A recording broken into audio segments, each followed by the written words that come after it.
ሰላም ሰላም ቤተሰቦች እንዴት ናችሁ? ደህና ናችሁልኝ? እኔ ደህና ነኝ። ክብሩ ይስፋ ብያለሁ ባለቤቱ።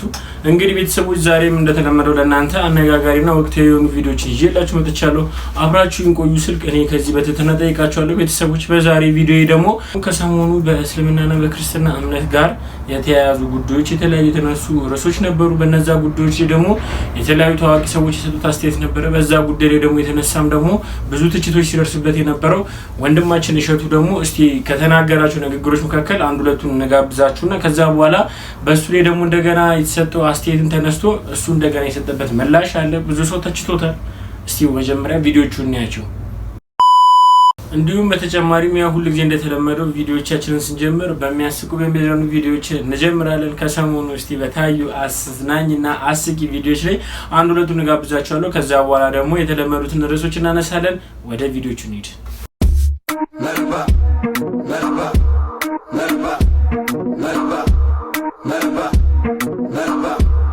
ዘሩ እየተመናመነ ያለ በኢትዮጵያ የሚገኝ ብርቅዬ እንስሳ ማን ነው? ዘሩ እየተመናመነ ያለ በኢትዮጵያ ብቻ የሚገኝ ብርቅዬ እንስሳ ዘንዶ። ይሄ እውቀት ማለት ነው። በኢትዮጵያ እየተመናመነ ያለ ብርቅዬ እንስሳ ዘንዶ ነው። እውነታውን ነው። ለማንኛውም አቤት ቲቪ እንደተለመደው ማን ይቀነስ ላይ አለመማር በቂ ነው። አለመማር ያው ያልተማረ ሰው ወይ ደግሞ መመለስ የማይችል ሰው ያው እንግዲህ መቅረብ ይችላል ተብሏል። እንግዲህ ስለዚህ ያልተማራችሁ ሰዎች ሞክሩ ቻንሳችሁ። ከስንት አድካሚና አሰልቺ ሙከራ በኋላ ተሳክቶልን ኒኪታን አስጠቅተናታል እና እነዚህ የውጭ ዝርያዎች አብዛኛውን ጊዜ በራሳቸው ብሪድ ማድረግ አይችሉም፣ እገዛ ያስፈልጋቸዋል እና ከስንት አሰልቺ ሙከራ በኋላ ተሳክቶልን ብሪድ አድርገናቸዋል። ያገኘነውም ቦርቦይል በጣም አሪፍ ነው። ሄድ ሳይዙ ምናምን ሰውነቱ ጄኔቲክሱ የሚገርም ነው እና ኒኪታ ከዚህ በኋላ ቢያንስ 3 ጊዜ እየመጣች እዚህ መጠቃት ይኖርባታል። አስጠቃሃት፣ አስደፈርካት፣ አስለጠፍ ወረ ጉድ!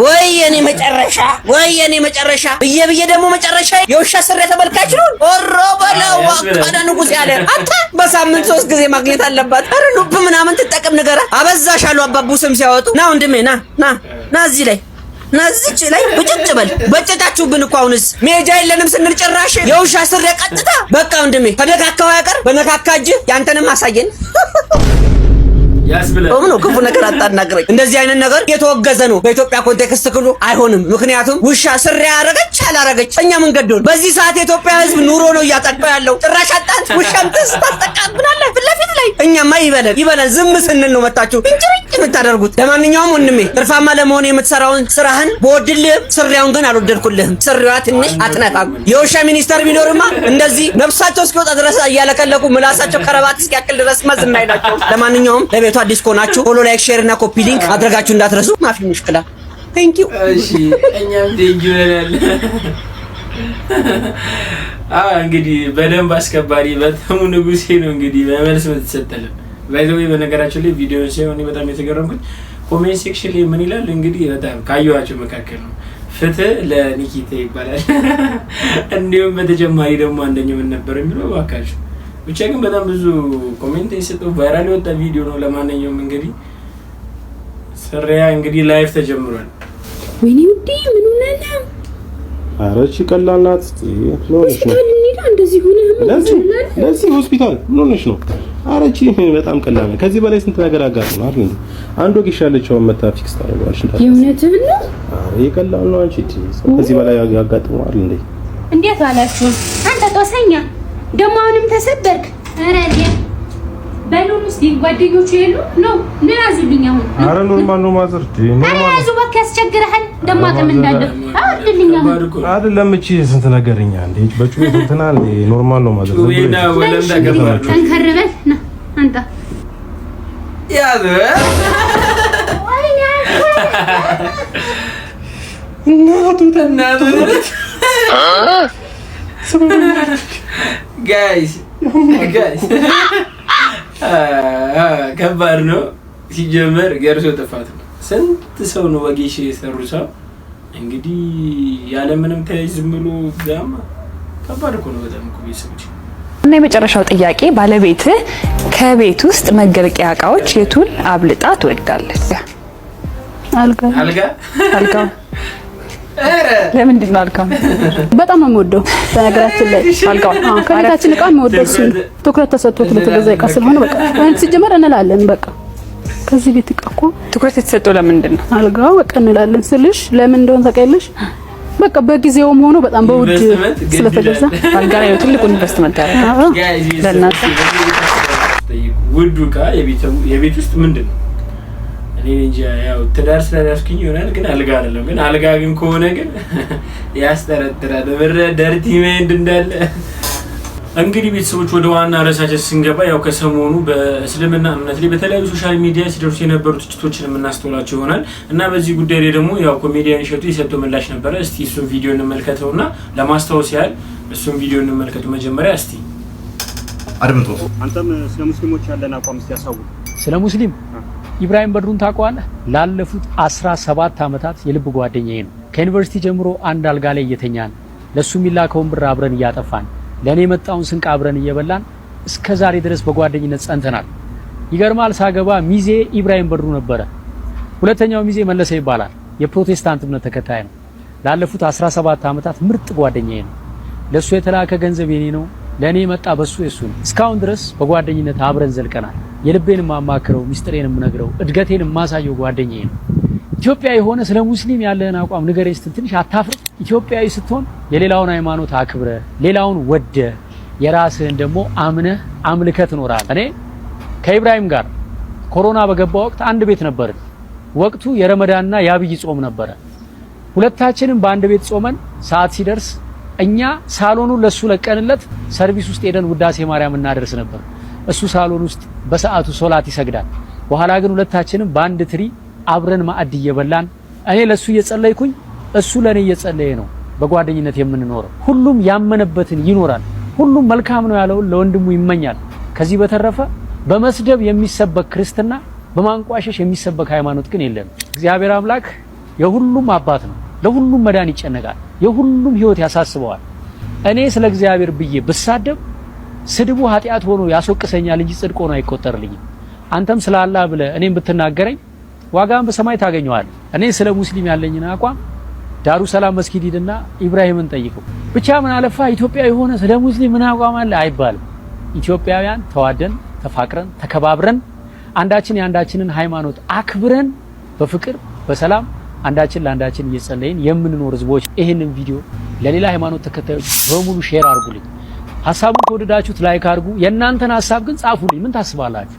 ያወራሁትን ነገር መተቸትም መደገፍም ይቻላል። ቪዲዮ እንዲደርሳችሁ ቲክቶኩን ፎሎ አድርጉልኝ። ይሄንን ፔጅ ብቻ ወዳችኋለሁ። እንግዲህ ቤተሰቦች ቪዲዮ እንዳያችሁት ነው። ኮሜዲያን እሸቱ ይህንን ቪዲዮ ከሰራ በኋላ ብዙ የትችት ኮሜንት ሲደርሰው ነበረ።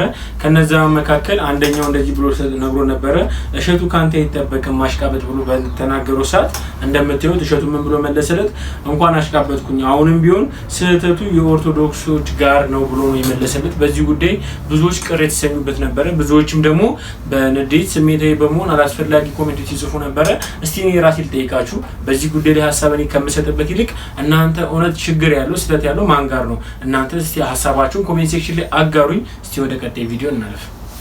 አሁን ላይ ለምን እንደሆነ አላውቅም፣ ቲክቶክ ላይ ኮሜንት የሚደረጉ ኮሜንቶች ከቪዲዮ ጋር ጭራሽ አይገናኙም። አስተውላችሁ ከሆነ በሰላም ቪዲዮ ሰርተ ፖስት አድርገ የመጀመሪያው ኮሜንት 40 ሺህ ቀሚስ ግዙልኝ ትላለች። ፊት ለፊት መጣ ስግጥ ግራ ይገባል። አንዳንድ ቪዲዮዎች ጤነኛ ኮሜንት ሴክሽን አላቸው። አንዳንድ ቪዲዮዎች ኮሜንት የሚደረጉት ኮሜንቶች ራሱ ከቪዲዮ ጋር አይገናኙም ጭራሽ። አስተውላችኋል? እንጀራ መጋገር እችላለሁ። እሺ እኛ ምን እናድርግሽ? መሰረት ጋግሪ ነጭ ቲሸርት አለኝ ይላል። አጥበልበሰው እኛን ይመለከተናል። ይሄን ኮሜንት የምታነቢው ልጅ የወደፊት ሚስቴ ነሽ። ግግም በየቦታው በቃ የሆነ ቪዲዮ አየሁ አሁንና ቪዲዮ በጣም ያስቃል። ከቪዲዮ በላይ ግን ኮሜንት ሴክሽኑ ጭራሽ ስለ ቪዲዮ አይደለም እያወራ ያለው የቴሌግራም ቦት ነው የመሰለኝ። በቃ እንትን ግዛልኝ፣ እንትን ግዙልኝ፣ እንትን ላይ ነኝ፣ እንትን ኧረ ስግጣት በሉ እናንተ ገግማችሁ 40 ሺህ ቀሚስ ግዙልኝ፣ ነጭ ቲሸርት፣ እንጀራ መጋገር፣ ሽንት ቤት ከገባው 7 ቀን ነው ይላል። ይሄ እኮ በሽታ ነው ወንድሜ፣ ታከመው። ለኔ ትነግረኛለህ እንዴ? እና በዚህ ልክ ስግጥ አትበሉ እናታችሁ። ኤዲያ እኔን የሚያገኝ የኢትዮጵያ ሕዝብ እንዳለ ከመቤታችን ጋር ያለኝን ነገር ያውቃል። ቋንቋዬን ይሄ ነው ያልኩት ካልችል ስለሷ ማውራት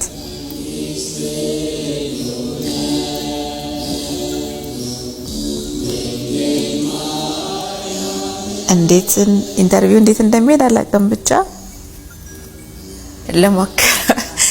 ለሞክረውና ትንሽ ምንም ቢገጥመኝ ምንም ብሆን ቀድሜ የማናግረው እሷን ነው እና አንድም ቀን ለጥያቄዎቼ ምላሽ ሳላገኝ የቀረሁበት ጊዜ የለም። በጣም ከተደረገላቸው ከተጎመኙ ሰዎች አንዷ ነኝና የዛን ጊዜ ግን ጥያቄዎቼ ምላሽ አጡ። ጭራሽ ይባስ ብሎ በጣም የማልጠብቀው ሌላ ችግር ህይወቴ ውስጥ ተፈጠረ። አኮረፍኳት።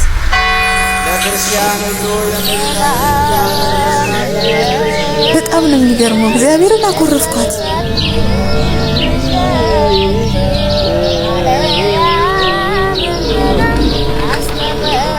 ለምን መጨረሻ ላይ የመጣው ፈተና ፍጹም የማልፈልገው ህይወቴ ላይ እሷንም ደግሞ በብዙ የለመንኳት በህይወቴ እንዲህ አይነት ነገር እንዳይገጥመኝ የጠየቅኳት ነገር ስለነበር እንዴት አሳልፈሽ ሰጭኛለሽ ልጅሽ አይደለሁ እንዴ ብዬ በቃ በጣም አኮረፍኳት። እና በጣም የሚያስቀው ነገር መኪና ስነዳ የመቤታችን ቤተክርስቲያን ጋር ራሱ ፊቴን አዞራለሁ ራሱ ሳለም ላለመሳለም ማለት ነውና ደመና በረከቷ ከኛ ጋር ይሁን ለዘላለም አሜን።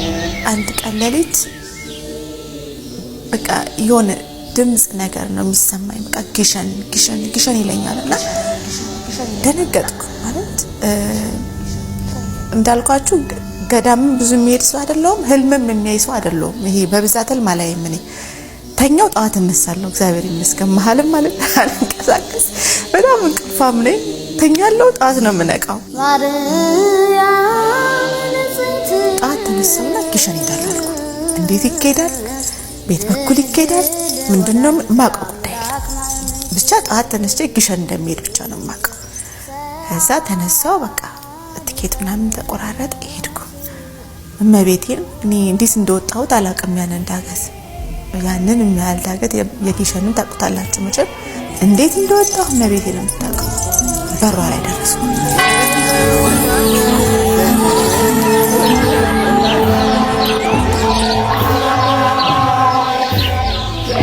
ቅድስት ሆይ ለምኝልን፣ ቤትሽን እንድንሰራ ፍቀጅልን።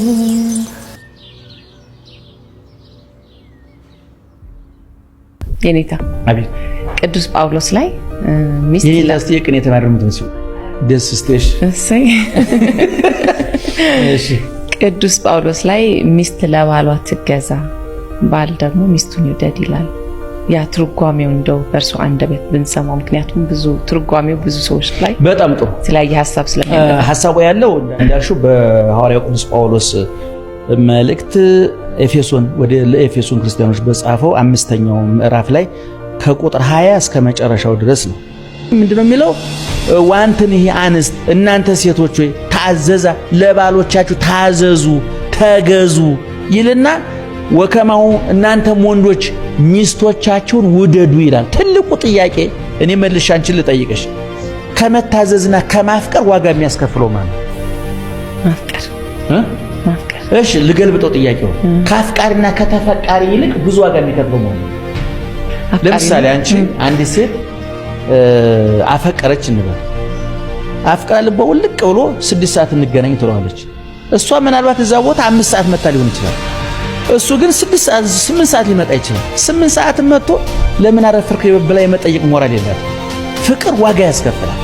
ለምሳሌ አንቺ ካፈቀረሽ ሰው ጋራ ከዚህ ደብረ ዘይት እንሂድ ቢልሽ ቅር አይልሽም። ከምትጠው ሰው ጋራ ከበረንዳ ከቤት ከበረንዳ መውጣት ከባድ ነው። ስናፈቅር ዋጋ ይሄ ምሳሌ ቅዱስ ጳውሎስ ምንድነው ያለው? ሚስቶች ለባሎቻችሁ ተገዙ፣ ባሎች ሚስቶቻችሁ ውደዱ ይልና ቀጥሎ የሚያመጣው ምሳሌ ነው። ይሄን የሚተረጉምልን ክርስቶስ ቤተክርስቲያንን እንደወደዳት ባሎች ሚስቶቻችሁ ውደዱ። ቤተክርስቲያን ለክርስቶስ እንደምትገዛው ሚስቶች ለባሎቻችሁ ተገዙ። እሺ ክርስቶስ እኛን ወዶናል አልወደደንም? ወዶናል። እሺ ዋጋ የከፈልነው እኛ ነን እሱ ነው? እሱ ማን ዋጋ የከፈለው? ኢየሱስ ክርስቶስ እሱ ነው። ወዶ አፍቅሮ በፍቅር ምክንያት ትክክለኛውን የፍቅር ዋጋ ክርስቶስ እኮ ፍቅር ምንድነው ተብሎ ቢተረጎም እኮ የተቸነከረ እጁን ነው የሚያሳይሽ፣ በጦር የተወጋ ጎኑን ነው የሚያሳይሽ፣ በጥፊ የተመታ ፊቱን። ፍቅር ማለት ይሄ ነው፣ የሚብራራ አይደለም። ብዙ ጊዜ ፍቅር ሚስቴ ስለ ፍቅር ማብራራት ከጀመረች ፍቅር አልቆባታል። ፍቅር አይብራራም፣ ይኖራል። ፍቅር ይኖራል እንጂ አይብራራም። አንዳንድ ጊዜ እወድሻለሁ እሞትልሻለሁ፣ ይሄ ሰውዬ እሞትልሻለሁ ካለ 10 ጊዜ እየተቅለበለበ የጊዜ ጉዳይ ነው እንጂ እገልሻለሁ እያልሽ ማለት ነው። ስለዚህ ፍቅር አይብራራም። ክርስቶስ ፍቅርን አላብራራም። ምንድነው ፍቅርን የታብራራው? መስቀል ላይ አብራ እኛ ተረጎምንለት። ችንካሩን ስናይ ቁስሉን ስናይ ፍቅሩን አየነው። እግዚአብሔር ፍቅር ነው ማለት ይሄ ነው። ፍቅር ሲተነተን ምን ማለት ነው ሲባል ፍቅር ይኖራል እንጂ አይብራራም።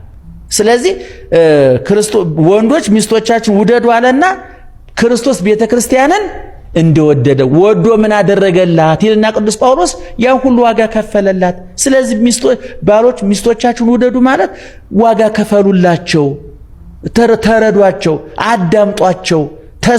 እንደውም በዚህ በጴጥሮስ መልእክት ላይ ምንድነው የሚለው? እናንተ ወንዶች ሚስቶቻችሁን አዳምጧቸው ከመይት ታቀፍ ጸሎትክሙ፣ እነሱን መስማት ከተሳናቸው ጸሎታችሁ ከንቱ ነው ይቀራል የሚለው። ምክንያቱም አንቺ ባልሽን ከሰማሽ እግዚአብሔር ይሰማሻል። አብርሃምና ሳራ ስለሚደማመጡ ነው አብርሃምና ሳራ ቤት የገባው እግዚአብሔር እንጂ ቤታቸው እኮ የረባ ቤት እኮ አይደለም። እንደ ለቅሶና እንደ ሰርግ የሚነቀል የሚተክል ድንኳን እኮ ነው። ሰናዖር በሚባል ሀገር እኮ የተገነባ ትልቅ ፎቅ ነበር። ያንን ፎቅ አፍርሶ እግዚአብሔር ከሰዎቹ እንጂ ከድንጋይ ቁም ነገርስ ጉዳይ ስለሌለው ያንን ሰማይ ጠቀስ ፎቅ በነፋስ የደረመሰ ያፈረሰ እግዚአብሔር የገነቡ ሰዎች ከቆለሉት ድንጋይ ያልተሻለ ጭንቅላት ስለነበራቸው እነሱን ትቶ አብርሃም ድንኳን ውስጥ ነው የገባው። የአብርሃም ድንኳን እኮ እንደ አጎንብሰሽ የምትገቢበት እኮ ነው። እግዚአብሔር እኮ ገብቶ ስላሴ ቁጭ ያሉት እኮ አብርሃምና ሳራ የሚያድሩበት ቤት እኮ ነው። ምክንያቱም ይሄ ሩካቤ ዘበሕግ ነው የሚባለው። የእውነተኛ ባልና ሚስቶች አልጋ በእግዚአብሔርና በመላእክቱ ጥበቃ ይደረግለታል። ያ ምክንያቱም ይሄ ክቡር አውስቦ በኩልሄ ወለምስካቦ ሙኒ አልቦቱ ስበት፣ ጋብቻ በሁሉ ዘንድ የተከበረ ነው፣ ምኝታው ንጹህ ነው የሚለው። ምኝታው ንጹህ ነው ማለት አንሶላ 10 ጊዜ ይታጠባል ማለት አይደለም። ውድ ብርድ ልብስ ወይ ውድ ፍራሽ አለው እፍ ብለሽ አፈር ላይ ብትተኝ ሩካቤ ዘበሕግ ንጹህ ግንኙነት ይባላል እሱ። ስለዚህ አሁን ወንዶች ታዘዙ ተባሉ፣ ሚስቶች ታዘዙ ተባሉ። እሺ ወንዶች ውደዱ ተባሉ። ግን ትልቁ ሸክም የተሸከሙት እኮ ተረድተውት ከሆነ ባሎች ናቸው አይደለም? ምክንያቱም ባሎች ማን እንደወደደ ነው። ክርስቶስ ቤተክርስቲያንን እንደወደደ ወዳችሁ ምን ፍቅር ዋጋ ያስከፍላል ታውቂያለሽ። የወደደ ሰው ዋጋ ይከፍላል። የወደደ ሰው ይንከራተታል። ያፈቀረ ሰው ይንከራተታል። እንደው በልብ ወለድ እንኳን ስትመለከች ሰብለ ወንጌልና በዛ የከፈሉት እንኳን ታውቂያለሽ አይደል? መቼም ደራሲዎቹ ሲያወሩልን የገሃዱ ዓለም ነጸብራቅ ነው ብለውናል። ብዙ በዛብዎች አሉ፣ ብዙ ሰብለ ወንጌሎች አሉ አይደል? ለፍቅር ብለው ዋጋ የከፈለ ዘውም ለምድራዊ ፍቅር ማለት ነው። ስለዚህ ፍቅር ከመታዘዝ ይልቅ ማፍቀር ዋጋ ያስከፍላል። መታዘዝ ደግሞ ከመስዋዕትነት ይበልጣል። የፍቅር መታዘዝ ነው እንጂ ይሄ ጉልበት እጅ ጠምዞ የሚታዘዝ የተገዥነት፣ የባርነት፣ የበላይና የበታችነት፣ የገዥና የተገዥነት አይደለም። ይሄን ማወቅ ያስፈልጋልና እንደውም እንግዲህ ቤተሰቦች ለመምህራችን እድሜና ጤና ይስጥልን። ስለ ፍቅር የተናገሩትን ነገር ስናስተውል ሁሉ ጊዜ እኔ እንደራሴ ምን ያህል ደረጃ ላይ እንዳለኝ ወይ ደግሞ በፍቅር ጉዳይ ምን ያህል ቦታ ላይ እንዳለኝ ራሴን ሳስበው በጣም የሚያሳዝን ቦታ ላይ ያለው ብዬ ነው የማስበው። ቤተሰቦች ስለ ፍቅር የተናገሩትን ነገርን አስተውለንበት የተሻለ ሰው እንደምንሆንበት ተስፋ አደርጋለሁ። እንግዲህ ቤተሰቦች ለዛሬ ያነጋገሩናል እንዲሁም ደግሞ ያዝናኑናል ብዬ አሰብኳቸው ቪዲዮዎች እኚህን ይመስላሉ። በቀጣይ ቪዲዮ እስክንገናኝ ሰላም ቆዩልኝ። ለቻናሉ አዲስ ሆናችሁ ሰብስክራይብ እንዳይረሳ፣ እንዲሁም ቪዲዮ ላይክ አድርጋችሁ እንደጀመራችሁልኝ ተስፋ አደርጋለሁ። ቤተሰቦች ሰላም ቆዩ።